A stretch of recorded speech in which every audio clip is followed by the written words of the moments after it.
Annie, I'm going to hand over to you. Great. Hello, everybody, and thank you to Jane and Matthew for extending the invitation to me. I'm just going to put up the slide. There we go, so that it's there for me to sort of get going. Because what I thought I'd like to do, I've no idea how many there are. I may be sort of 5 or 6 of us, but I just wanted to start, particularly because it's going to be recorded as well, to say, to pay tribute really to all of the fabulous midwives and admin people and everyone who was involved and worked so tirelessly within Neighbourhood Midwives where we were operating, because it really is a story of all of us. And with that, so my plan is to sort of leap into the slides, and I'm going to just sort of take you through some of it quite quickly, and I want to sort of really pull out some examples of the processes that we used, and then to go through that, and then to finish with the closure and some of my thoughts on that, and some of the lessons that perhaps could be learned from that. Oh, I know why. I need to be on it, I think. There we go. So, Neighbourhood Midwives. I'm just going to move the little pictures of you all so that I can see. Sorry.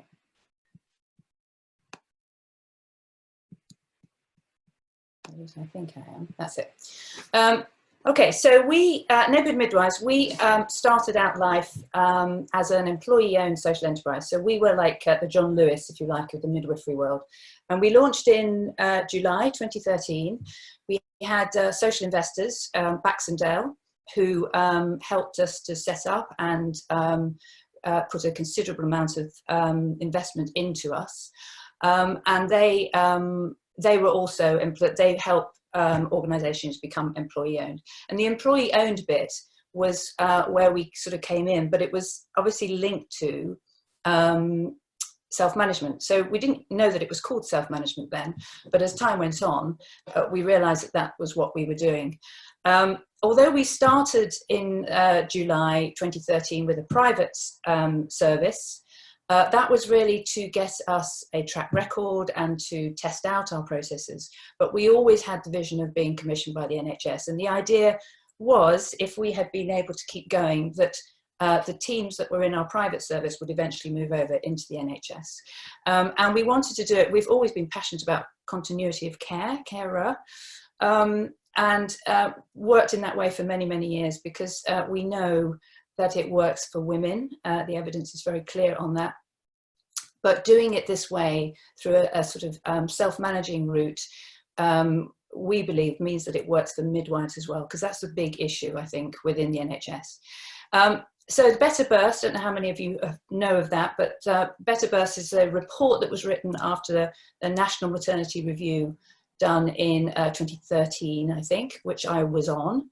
And the very clear message that came through from that was that the women, many women were asked up and down the country what was the most important thing for them, along with another load of questions. But it was very clear, the result was that they really wanted to know their midwife. They wanted to be able to sort of meet a midwife, form a relationship with them, and have that midwife at the labour and birth. So that is what came out of the Better Birth report. That's the policies that were produced from that were then sort of taken up by the Maternity Transformation Programme, which is still running, and which is in the process of trying to turn that policy into reality. And so we were a part of that. The NHS pilot that we were involved with, we worked on in partnership with Waltham Forest over in East London, and it was integrated into the local maternity system, which was also being set up from scratch. So that was part of the sort of whole new landscape, if you like, which I think in retrospect, it was one of the problems really. So much was changing that we sort of were just one aspect of that. So So one of the things that Better Births talked about was the need to really think differently about how maternity services were provided. And that was one of the key points that was made in that report, was that there should be new providers come in, and that the models of care needed to shift from being the sort of very fragmented care that was given through quite medicalised models into much more midwifery-led continuity models. And so we were really well placed to sort of demonstrate that. We by that time had met Josta Block. We'd been over to Amsterdam, and we had we'd begun to sort of we'd come across the book Reinventing Organisations, which of course many of you will know, and realised that what we were doing was very similar to that whole world. So we were now we understood the terms like teal organisations, and we thought that's exactly what we're trying to do.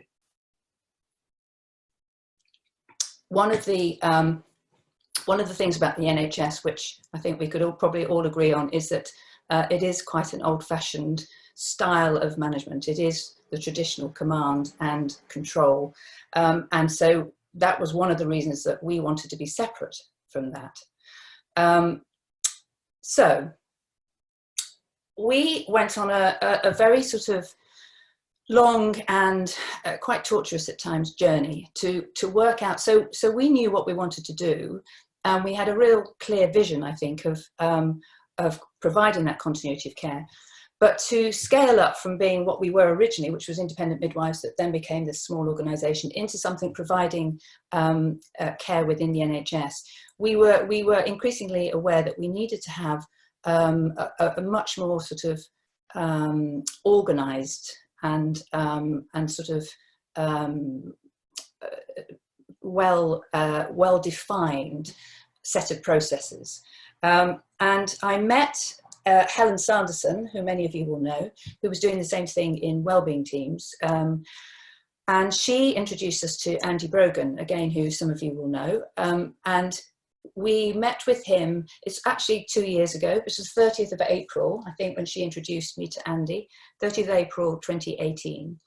And we started talking to him about how to sort of really think, because what we wanted to do clearly was to scale up. We wanted to sort of prove the fact that these models worked, but we didn't want to stay with one or two models or teams in East London.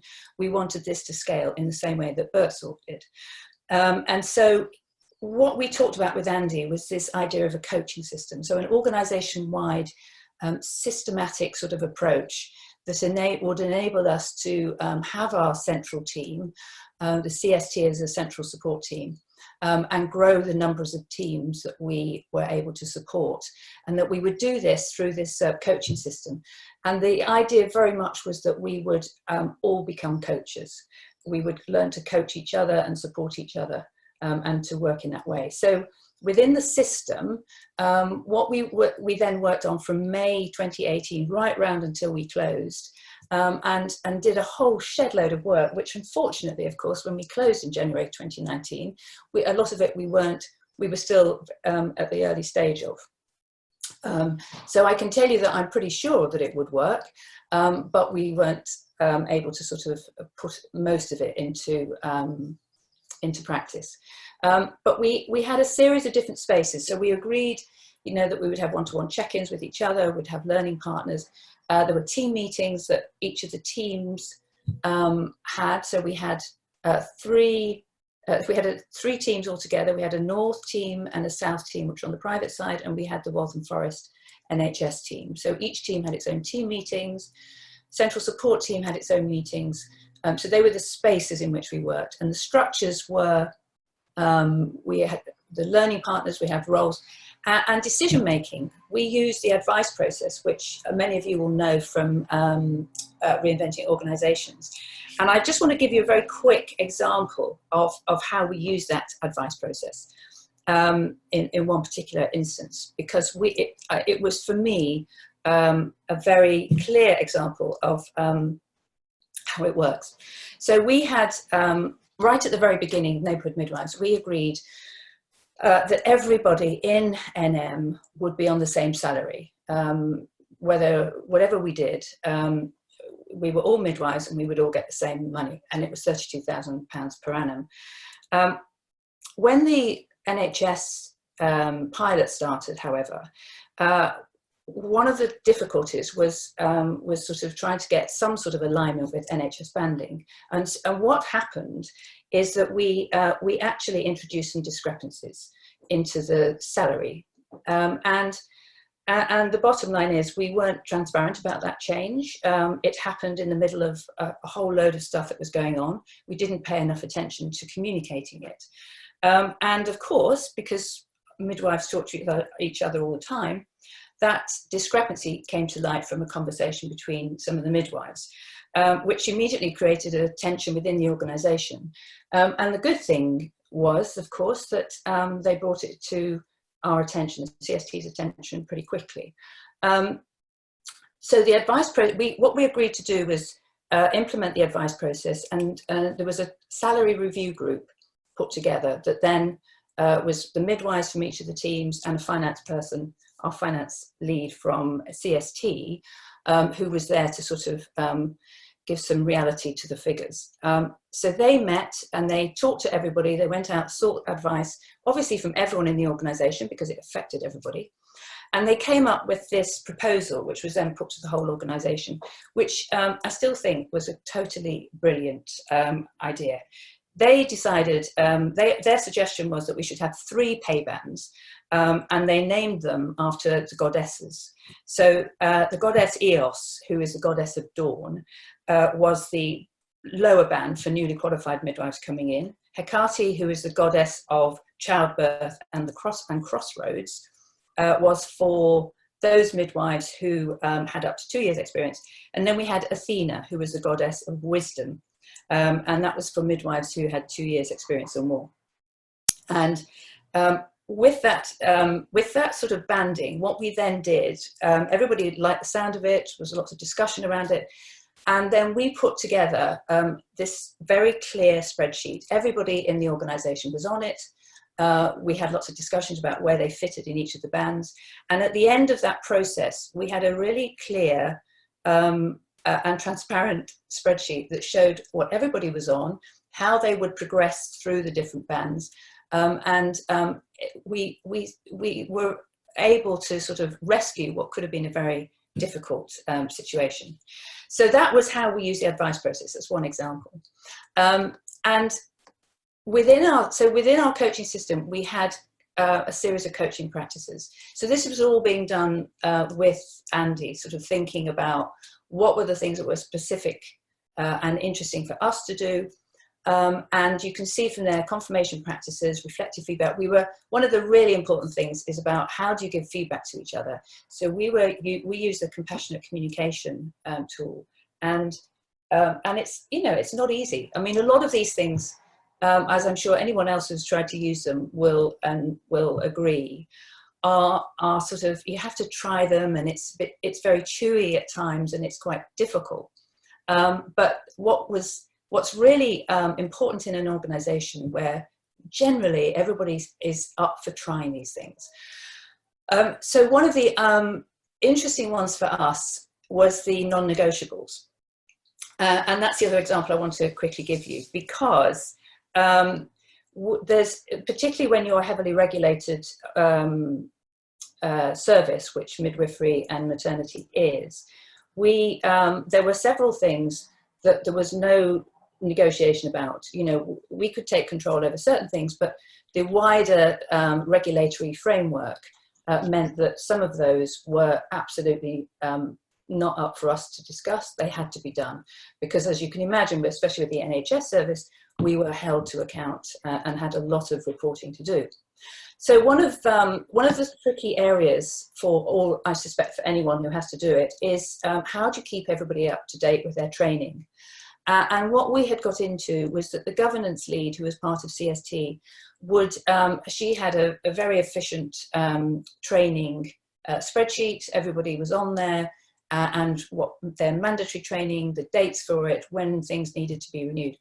And she would do what Andy called progress chasing. She would remind people when they had to do their training, and then she would remind them again and say, you know, this is the deadline coming up. And of course, midwives were going out to births late at night, and it would slip. And then she'd have to chase them again.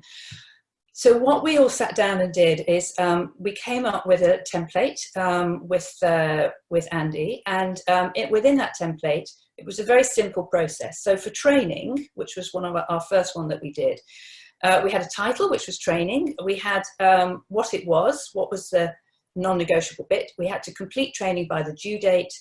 Why did it matter? It was important to ensure we were safe practitioners and to comply with external requirements. And what was a breach? What did the breach look like? And that was not getting training completed by the identified due date. And then the most important bit of this, as you can imagine, was what sanction was then imposed if midwives weren't able to do it. And what everybody agreed was that if a midwife she'd be reminded, have lots of time to sort of get it done. If she hadn't been able to do it by the deadline, she had to take the next day off work in order to complete it. If it was online, she could do it straight away, or she had to organise and attend a face-to-face meeting. What that meant, of course, is that had an impact on her colleagues in her team, because if she had appointments, she wouldn't be able to do those.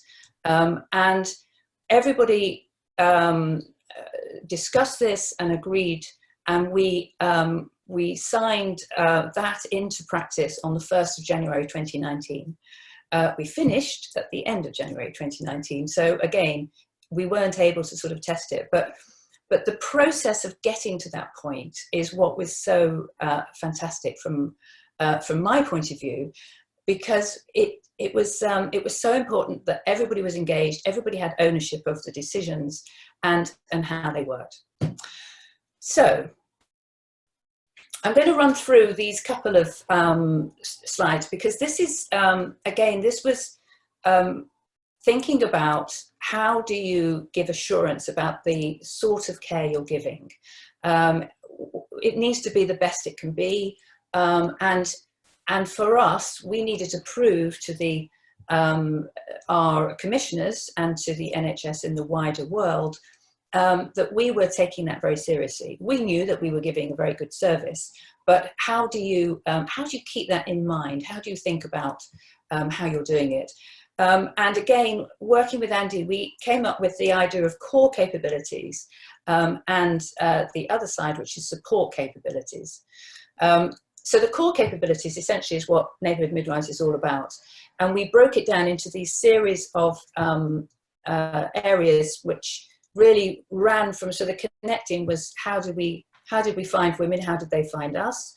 Through them booking into our service, we looked after them antenatally, through the labour and birth, and then the postnatal care through to discharge. So the entire episode of a woman's care was captured under these headings. And for each one, we came up with a series of statements about what good looked like. And the idea was that each midwife would look after a number of these and would bring them regularly to the team meetings to check in that, that the things we'd agreed, the confirmation statements that sort of showed the best way of doing it. So for example, for a booking visit, did you have all your paperwork with you? Did you have your blood bottles? For every one of those statements, it was important to revisit it every so often and check that they were also, that they were still relevant, that it was still working for midwives. And everybody had signed up to what that looked like. And for me, it's this sort of thing, this is the living, this is the way that you, you don't just create a document that then sits on a shelf. This is how you make it a living, breathing assurance test, if you like. So we did the same thing in the support capabilities. So this was the whole list of things that we did to support the midwives to provide the core capabilities.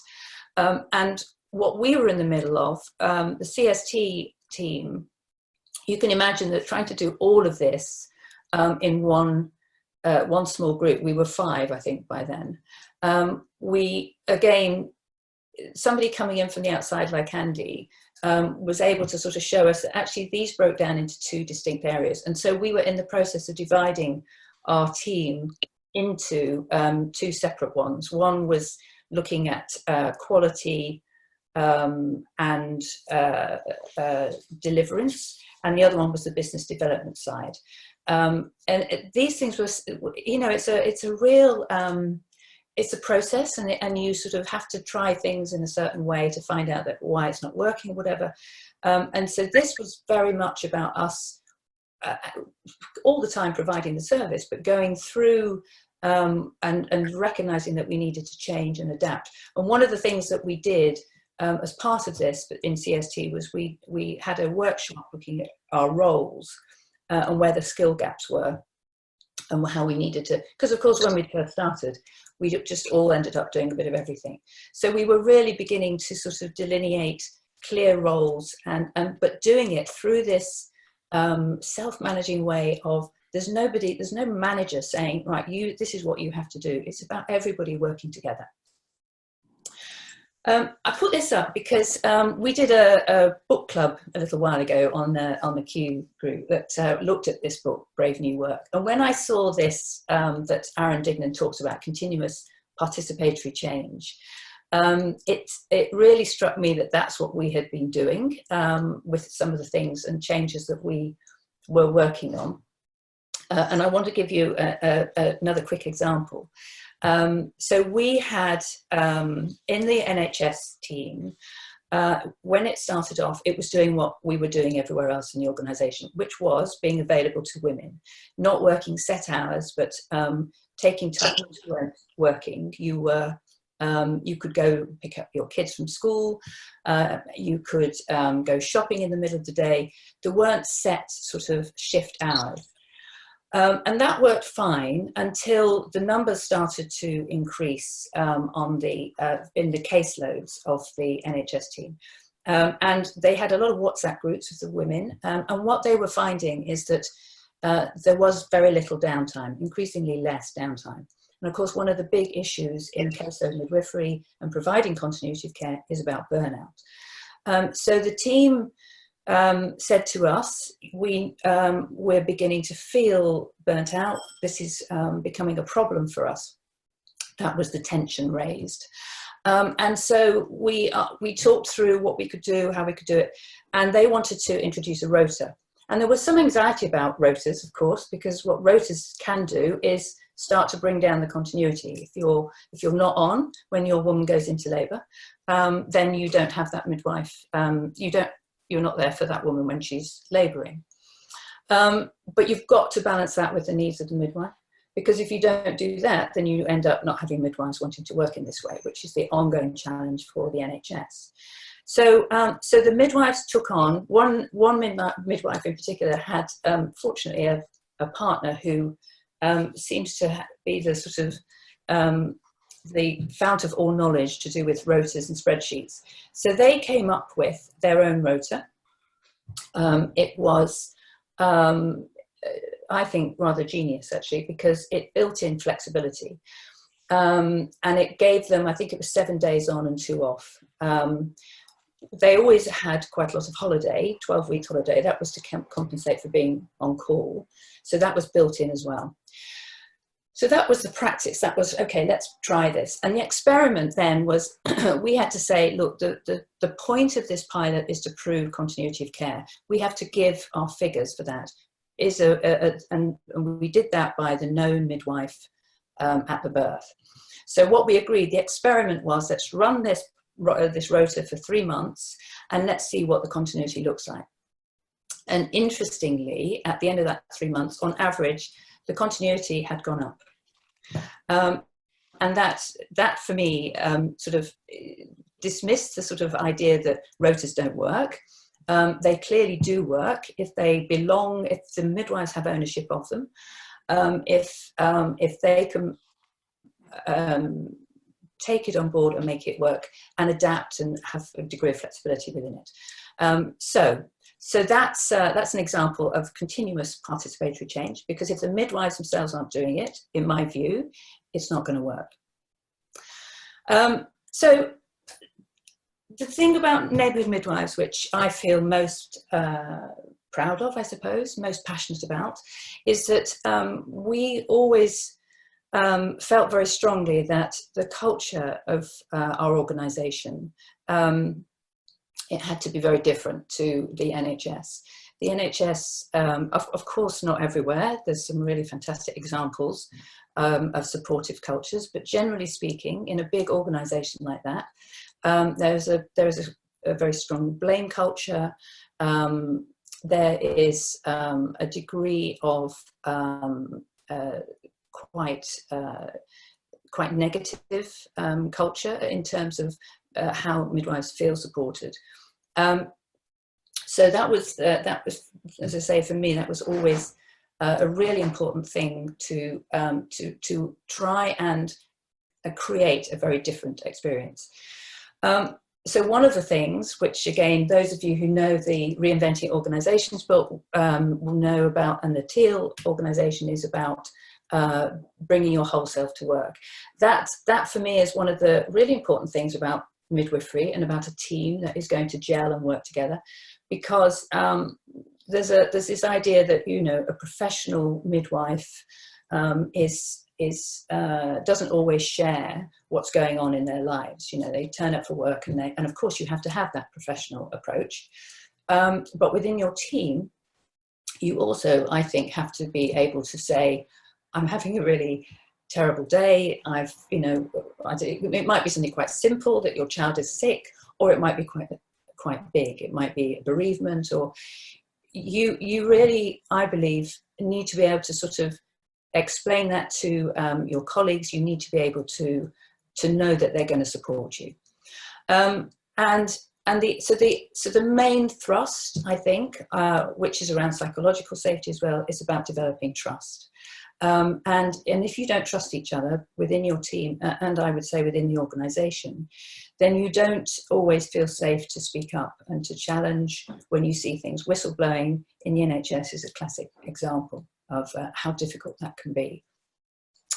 So I came across this quote.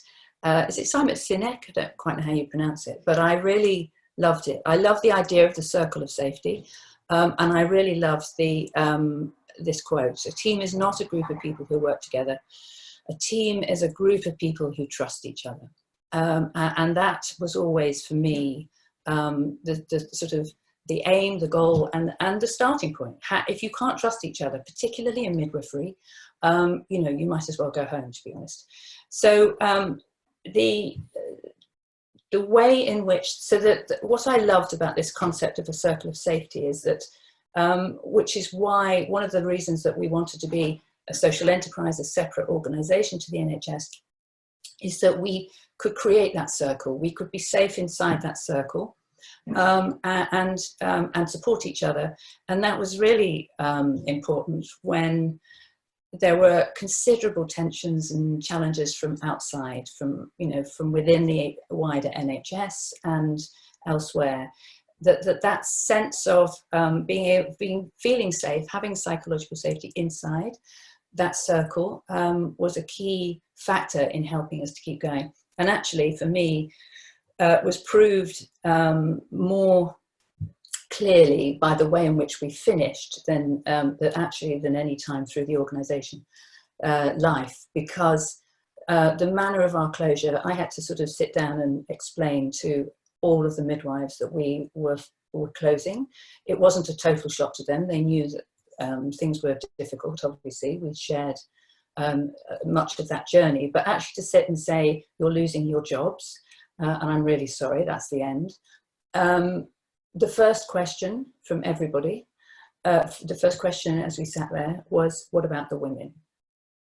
And that for me summed up this extraordinary bunch of midwives, because we supported each other through that process. We looked after each other. We're still in contact now. We still have a WhatsApp group. We still have get-togethers. And that, I think, comes out of that sense of safety and that circle. So, very quick look at our outcomes, because obviously this is all very well, but if you're not producing good outcomes, then it's not just about having a good self-managing organization. You've got to produce the goods. I think this is where the 500% comes from. If you look at the second slide, so that those numbers are based on 342 women who were cared for throughout the entire period.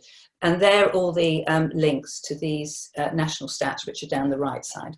So on average, we had 81% of our women knew their midwife at birth.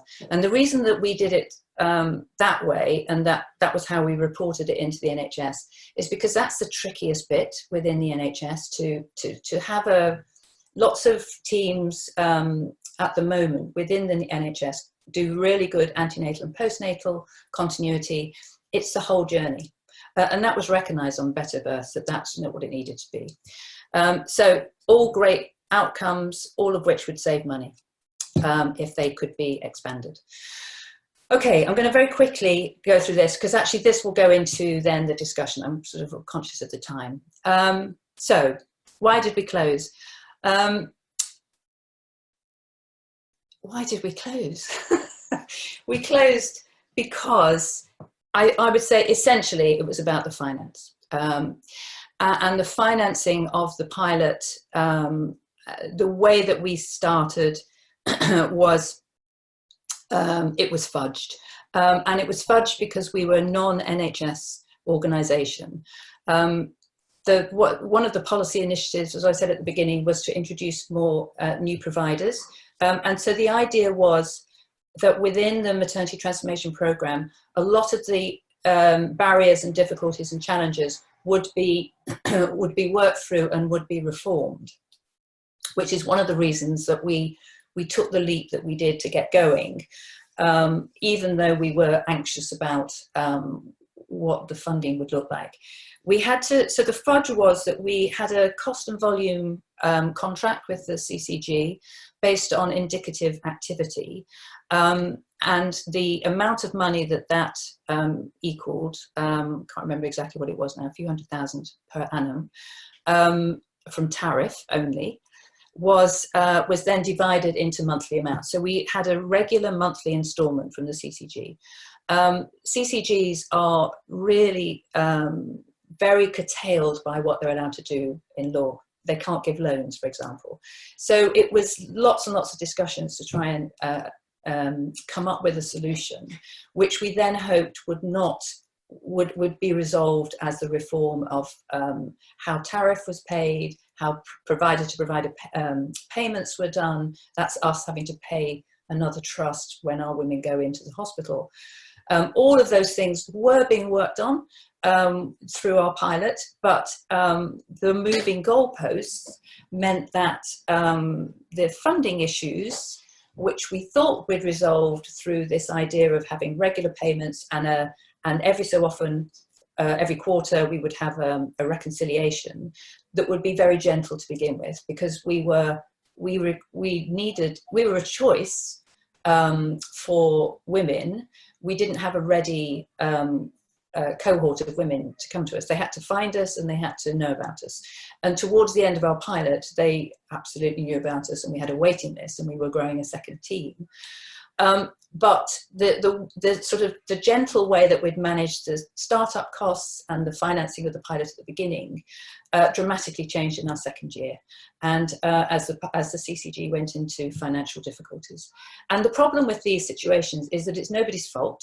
It's no one person that thinks I'm fed up of paying for this now, or it's a system and structures that fail us all. And so the goalposts changed, and we suddenly found ourselves with a reconciliation having to pay back way more of our startup costs much more quickly. We actually did do it. We did it between July and November. We repaid £100,000 out of tariff, but that meant that our reserves were completely emptied. Our coffers were frighteningly empty and low, and that meant that our resilience to any sort of issues then coming up was far less. And the lack of decision-making and decision makers links into the next point, which is around the commissioning. So we were asking, we had a 2-year pilot, we'd had it extended for an extra year with a potential other year beyond that, but nobody at any point, despite me asking, was able to say when we would be commissioned regularly as a full service, and when we could be commissioned on the wider footprint of the LMS, which our modelling, we'd always been very clear that we needed 4 teams of 6 midwives to be sustainable. So for me, there were 7 CCGs in our area. If each one of those CCGs had commissioned 1 team of neighbourhood midwives, we'd still be operating today. But the commissioning cycle, which I still don't really understand, it's not annual, it seems to be, you do it in August for the year beyond the next year. So the cycle didn't work in our favour. We proved our worth, but we didn't prove it until the evaluation, which was done at the end of the 2nd year of the pilot, by which time we needed to know that we would be going beyond the extended year very quickly, because women have 9-month pregnancies. So we would need to stop booking women in March if we were not going to be commissioned as a full service. And I had to, in the end, hassle, because of our financial situation, we needed to know quite urgently.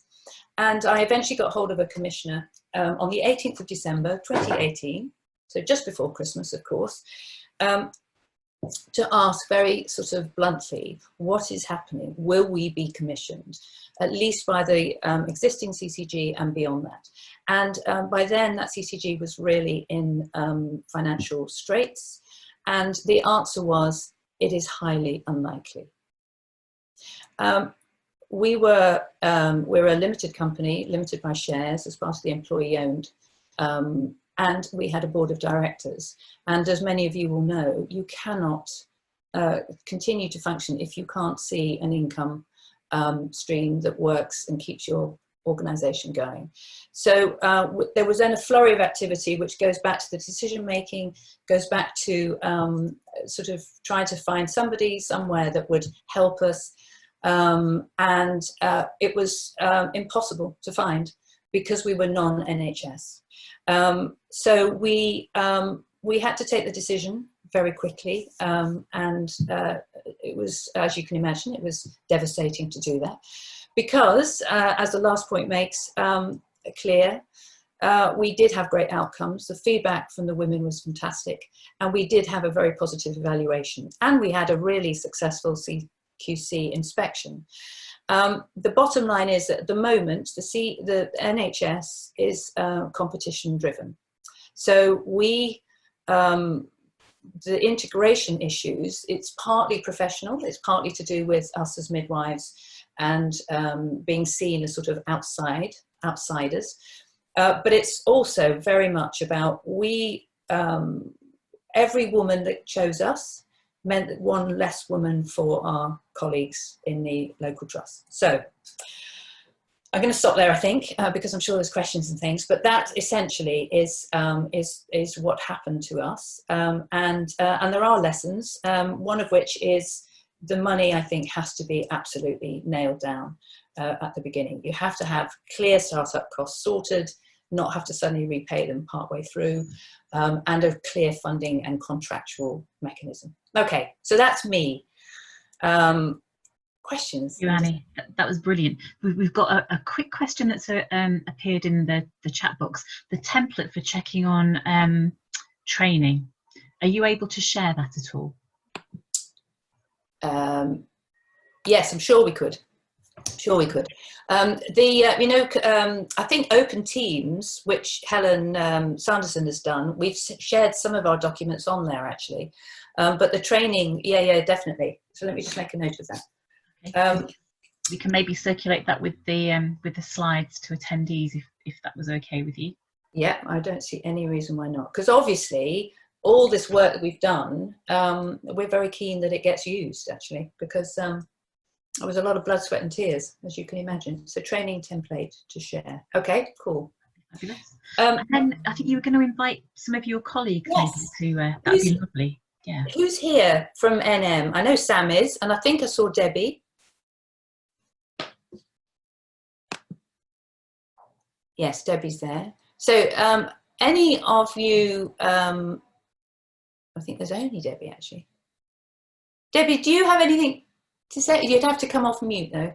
And Sam? Sam's there. I'm sure she was. Yeah. Can you hear me now? Yes, yes, I can hear you. So Debbie was part of our Waltham Forest team, and was there from pretty early on, actually, weren't you, Debbie? Right. From January 2018. Mm.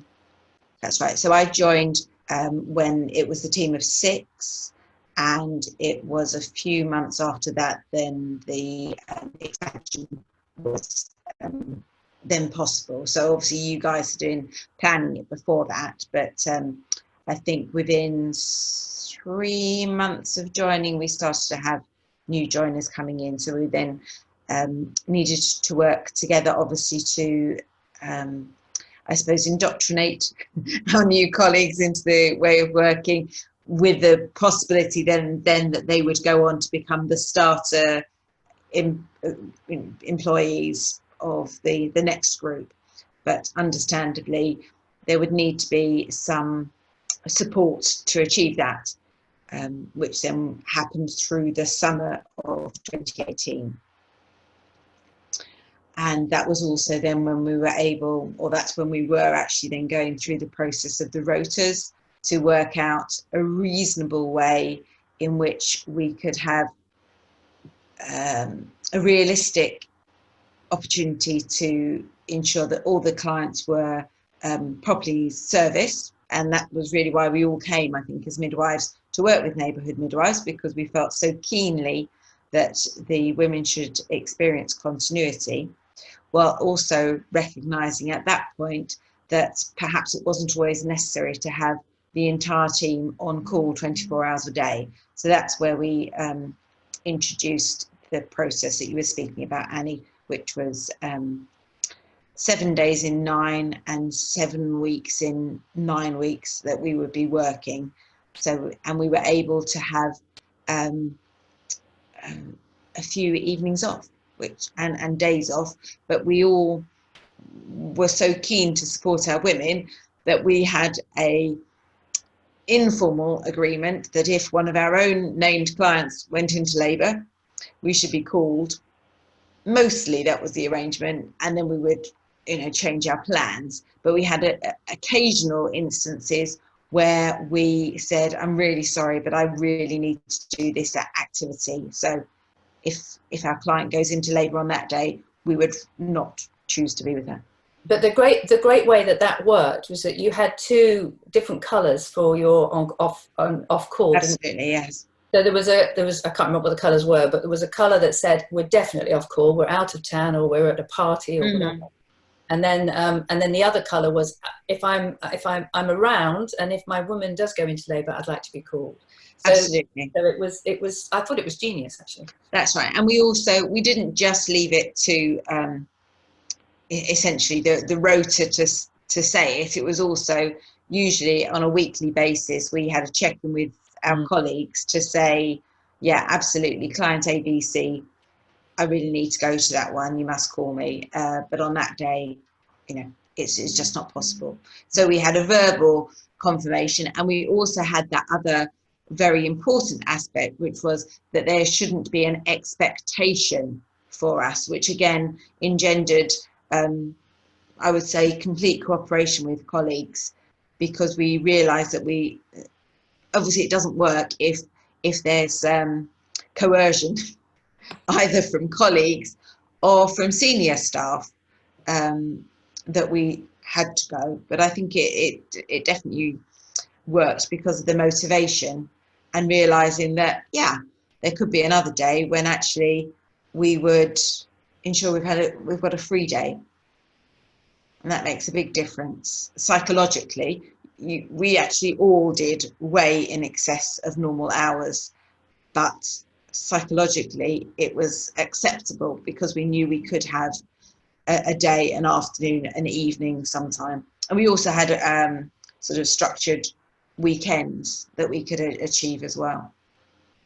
And I think the key thing is that it is about the ownership of how that, who makes those decisions, if it's imposed on a team or if it's the team itself.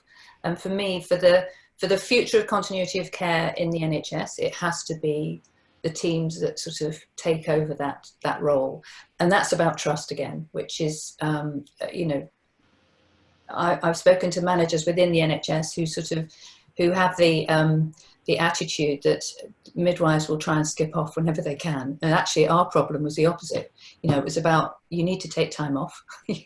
So it's an interesting, that sort of, those issues I think are at the heart of any of these careers or vocations where you're working with clients who you need to, you get involved with and you build a relationship with and you want to be there for, but you've got to balance that with your own working life as well. Absolutely. Annie, there's a really good question here from Rebecca, and I know this taps into some of the other stuff that was going on for Neighbourhood Midwives around safety and are you safe? And Rebecca's asking, were all the women booked under low risk care, or did any of the women that you were supporting need to give birth within a unit? And did you follow the women into that environment? So I don't know if that's you, Annie, or Debbie or Samantha. Maybe you can. So, well, I can start, and then anyone else can correct me or put me back on track. But we initially, when we made contact with a client, so that could be they heard about us through the GP. Word of mouth became very popular in I'd say the latter half of 2018. Possibly even before that. We did try other routes, but Sam worked particularly hard with practice managers to make sure that we were a actively available choice. So Sam can add to that, but it was practice managers were the key very often to actually getting women to understand that we were a reasonable choice. But then once we had names, it was a case that according to how the rota was set up, or if we needed an extra client that month, then the appropriate midwife would phone the client and then do telephone screening with them to identify if they appear to be suitable for our care, i.e. low risk, because that I believe was the restriction by the CCG. Yeah. And then we would take them on. But of course, as we know, in the sort of traditional model, women change. So if they became higher risk, then we had the opportunity to refer them into the obstetric leads within the hospitals that we were working with. And then if they became high risk, occasionally it was a situation whereby it really wasn't practical to maintain the continuity, because literally the woman would be going to see the hospital and then would effectively be needing to see us. So it would actually have doubled the time that the woman was involved with healthcare. But there were other instances, perhaps if it was later on in the pregnancy, where we'd gone so far with the client and then the circumstance, say complications with hypertension, where the obviously the individual's plan may have changed, and obviously a hospital environment was going to be probably the most appropriate. But we would go with the clients, and not every client even wanted to birth at home. Obviously, we enjoyed that if a client wanted that, but certainly the women were approaching us and they may have wanted continuity of the antenatal care, but no, they wanted to go into hospital, and we accompanied them to hospital as well. And one of the things that we were working on, we had all these different working parties going alongside the pilot. One was to enable us as midwives, because we were all under CNST, which is the insurance, so the same insurance as the NHS, to enable us to go in and be the midwife on the birth centre. And it was deeply frustrating because we got quite a long way down that route, to the point of having a discussion with the trust that we were linked to. And there was a change in the head of midwifery, well, the director of midwifery, who wanted to sort of take it back a step, you know, and this is what kept happening to us. So we were going in as birth partners, using using the midwife in the trust for those birth centre births and the labour ward. When we didn't need to, we could have been that midwife. But there was a lot of anxiety around the governance issues. And the same with the low risk. We were very, very keen that our pilot should be mixed, should be all risk, because women who are higher risk actually arguably really need to have continuity. But the CCG really wanted to start slowly. So the idea was that the women were low risk at booking, but that we wanted to eventually be able to offer it to all risk women. So there were aspirations, if you like, to sort of, once the pilot had proved its worth. Did you have a situation where women would maybe just need to have one obstetric check, say she'd had like previous third degree tear or something, where you maybe just want a sort of one, but then they'd come back to you? Did you have like an arrangement with the obstetrician so they could go in, have an appointment, get something checked, come back? Yeah, that was quite common actually, and we kept a record of all of that, because that the other piece of work we were doing was on the provider to provider payment. So how there was a price attached to every time a woman went in to see an obstetrician. We had an obstetrician linked to us from we had a SOP, so a standard operating procedure agreement with the local hospital. All of that was in place. And so we kept a very clear, well, as clear as we could, record of every time a woman went in, so that eventually, so the idea was, rather than do us be invoiced by the hospital for that care, which was out of all proportion to the tariff, what we were working towards was a top slicing system, so that every woman would have the antenatal tariff that we were paid top sliced by a certain amount. So obviously we were trying to sort of find out what that top slicing would look like. But we had, I think it was at least a third of women were going in and out for different things, but coming back to us. Presumably postnatal care, if they were on the ward or something, was it something similar that you would kind of pop in? But presumably then also this top slicing, you know, that they would have been being cared for by postnatal midwives if they stayed for a day or two, or, you know, baby on IV antibiotics or something. That must have complicated things as well, no? Well, except the first 2 days, I think the first 2 days after the birth is included in the birth tariff. So the postnatal is after, once the women come home, I think it's a heady sum of £258 or something ridiculous like that for all the postnatal care. And we did up to 6 weeks. So it was, you know, again, it wasn't, it didn't match what it cost, but we would pick that up as soon as they came home. There's a very different kind of question from Paul in the chat box around asking if taking this self-management approach requires less resource or capacity in that middle management kind of arena, or if it's just a different skill set for your managers. It definitely is much, I mean, we didn't have the resource anyway, but like Bertsorg, the admin costs, that's what's so frustrating about this, that I think we were definitely sustainable. We did have skill gaps, and we needed we were working to fill some of those, particularly around IT and that sort of stuff.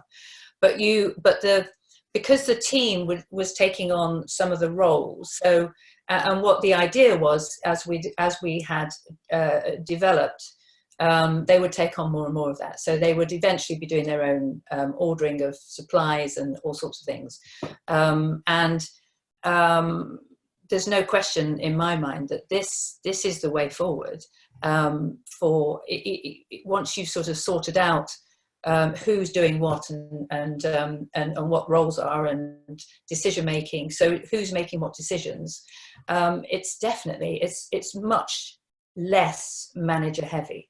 I mean, we didn't have anything like the structures that you have in the NHS.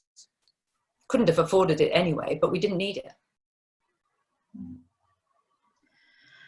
Thank you, Annie. I'm aware that we've got about 3 minutes left of this call, and also that lots of people will need to get back to doing all sorts of other stuff at 2 o'clock. I think this has been a really important conversation, and as we think about what we might take out of this period and into whatever new world awaits us post COVID, I think there's some really interesting issues that you've raised here, Annie, and maybe give us a whole lot of different things to think about in terms of what's possible if we do things in a different way, and what are the barriers that are in the way of making those things happen.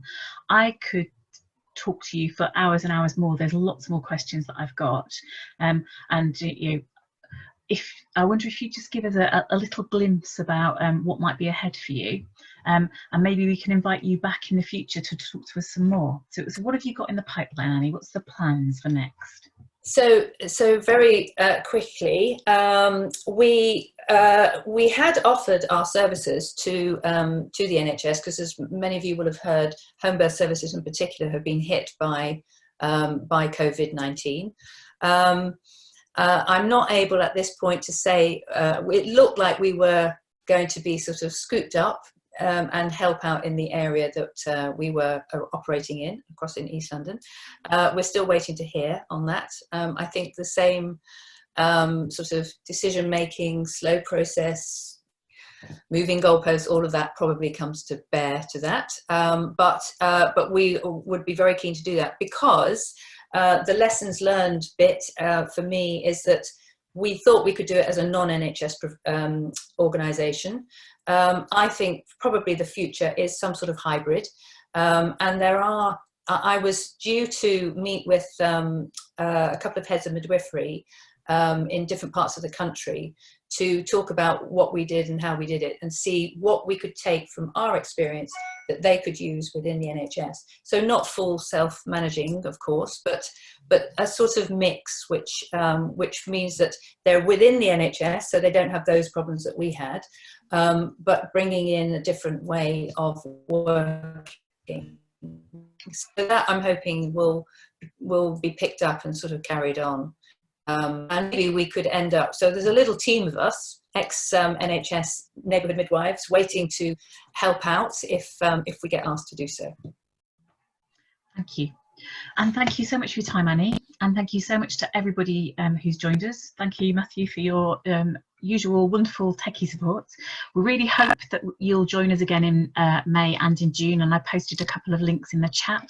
You know, again, those webinars are open to everybody. Everybody's very welcome, and they are of course free. We'll be talking to Toby Lowe about some of the work that he's been doing, and we'll be also be talking to Simon in June about the way that the CQC is changing its approaches to some of the work that it's doing. So thank you so much again, and I look forward to seeing you all soon. Thank you very much. Thanks everyone. Take care.